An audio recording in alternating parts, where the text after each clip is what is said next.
Hi friends, 2020 June నెల దేశమంతా corona భయంతో నిశ్శబ్దంగా ఉంది. లాక్డౌన్ కారణంగా రాత్రి 8 తర్వాత రోడ్లు ఖాళీగా మారిపోయేవి. అలాంటి ఒక రాత్రి తమిళనాడులోని చిన్న పట్టణం సాథాంకులంలో ఉన్న ఒక సాధారణ మొబైల్ షాప్ దగ్గర చిన్న సంఘటన మొదలైంది. కానీ అది తర్వాత దేశమంతా కుదిపేసే విషాద కథగా మారింది. ఆ షాప్ యజమాని పి జయరాజ్, అతని కుమారుడు జే బెన్నిక్స్ కలిసి జీవనం సాగిస్తున్నారు. ఆ రోజు రాత్రి షాప్ కొంచెం ఆలస్యంగా మూసేశారు అని పోలీసులకు సమాచారం వెళ్ళింది. లాక్డౌన్ నిబంధనలు ఉల్లంఘించారని చెప్పి స్థానిక పోలీసులు వారిని స్టేషన్కు తీసుకెళ్లారు. మొదట ఇదొక చిన్న విషయంలాగా కనిపించింది. కొంత జరిమానా, ఒక హెచ్చరికతో ముగిసిపోతుందని అందరూ అనుకున్నారు. కానీ ఆ రాత్రి స్టేషన్లో ఏం జరిగింది అనేది తర్వాత బయటకు వచ్చినప్పుడు అందరూ షాక్ అయ్యారు. జయరాజ్, బెన్నిక్స్ ఇద్దరినీ గంటల తరబడి స్టేషన్లో ఉంచి తీవ్రంగా హింసించారు. వారి మీద కోపం, అధికారం అనే భావన కలిసిపోయి పోలీసులు అమానుషంగా ప్రవర్తించారు. ఆ రాత్రి స్టేషన్లో వాళ్లు ఎదుర్కొన్న బాధను ఎవరూ ఊహించలేరు. బయటకు వచ్చాక వాళ్ల శరీరాల మీద కనిపించిన గాయాలు, వారి పరిస్థితి చూసిన వారందరికీ హృదయ విదారకంగా అనిపించింది. అప్పటికే పరిస్థితి మరింత విషమంగా మారింది. వారిని కోర్టుకు హాజరుపరిచినప్పుడు కూడా వారి ఆరోగ్యం చాలా దారుణంగా ఉంది. అయినా సరే సాధారణ ప్రక్రియలో భాగంగా వారిని జైలుకు పంపించారు. అక్కడ కొద్ది రోజుల్లోనే మొదట బెన్నిక్స్ ఆరోగ్యం క్షీణించింది. వెంటనే ఆస్పత్రికి తరలించారు. కానీ చికిత్స ఫలించలేదు. కొద్ది రోజుల తర్వాత జయరాజ్ కూడా అదే పరిస్థితిలో ప్రాణాలు కోల్పోయారు. ఈ వార్త బయటకు రావడంతో ఒక్కసారిగా దేశమంతా ఆగ్రహంతో ఉలిక్కిపడింది. సోషల్ మీడియాలో, వార్తా ఛానళ్లలో ఈ ఘటన ప్రధాన చర్చగా మారింది. సాధారణంగా చిన్న తప్పు చేసినందుకు ఇద్దరు మనుషుల ప్రాణాలు పోవడం, అది కూడా పోలీస్ కస్టడీలో, ప్రజల్లో తీవ్ర ఆగ్రహాన్ని రేపింది.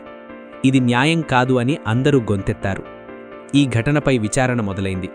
మొదట స్థానికంగా జరిగిన దర్యాప్తు తర్వాత కేసును సెంట్రల్ బ్యూరో ఆఫ్ ఇన్వెస్టిగేషన్కి అప్పగించారు. సిబిఐ అధికారులు స్టేషన్లో జరిగిన ప్రతి విషయాన్ని సవివరంగా పరిశీలించారు. సాక్ష్యాలు, పోస్ట్మార్టం రిపోర్టులు, సాక్షుల వాంగ్మూలాలు అన్నీ ఒకదాని తర్వాత ఒకటి బయటకు వచ్చాయి.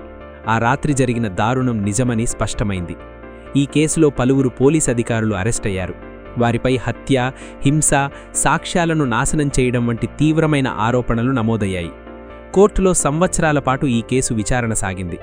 ప్రతి విచారణలో బాధితుల కుటుంబం న్యాయం కోసం ఎదురుచూసింది. దేశమంతా కూడా అదే ఎదురుచూసింది. చివరికి చాలా కాలం తర్వాత కోర్టు తీర్పు వెలువడింది.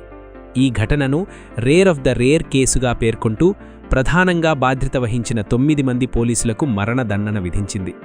అధికారం అనే పేరు మీద అమాయకుల ప్రాణాలు తీసుకోవడం ఎంతటి నేరమో ఈ తీర్పు దేశానికి గుర్తుచేసింది.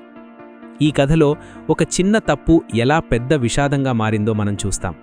ఒక షాప్ కొంచెం ఆలస్యంగా మూసేసినందుకు మొదలైన ఈ సంఘటన ఇద్దరి ప్రాణాలను తీసి పోలీస్ వ్యవస్థపై పెద్ద ప్రశ్నలు లేవనెట్టింది. జయరాజ్, బెన్నిక్స్ కథ మనకొక విషయాన్ని గుర్తుచేస్తుంది. న్యాయం ఆలస్యంగా వచ్చినా అది తప్పకుండా వస్తుంది. కానీ అప్పటికి కోల్పోయిన ప్రాణాలు మాత్రం తిరిగి రావు. ఈ ఘటన తర్వాత దేశంలో కస్టడీ హింసపై మరింత చర్చ మొదలైంది. పోలీసులు ప్రజలను రక్షించడానికి ఉన్నారా, లేక భయపెట్టడానికి ఉన్నారా అనే ప్రశ్నలు ప్రతి ఒక్కరి మనసులో మిగిలిపోయాయి. చివరికి ఈ కథ ఒక హెచ్చరికలా నిలిచింది.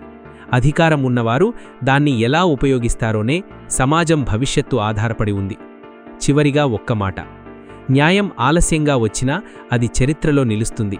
కానీ అన్యాయంగా కోల్పోయిన ప్రాణాలు మాత్రం ఎప్పటికీ తిరిగి రావు. అదే ఈ సంఘటన మనకి మిగిల్చిన నిశ్శబ్ద నిజం. వీడియో నచ్చితే లైక్ చేయండి, షేర్ చేయండి. ఇలాంటి వీడియోస్ కోసం మా ఛానల్ని ఇప్పుడే సబ్స్క్రైబ్ చేయండి.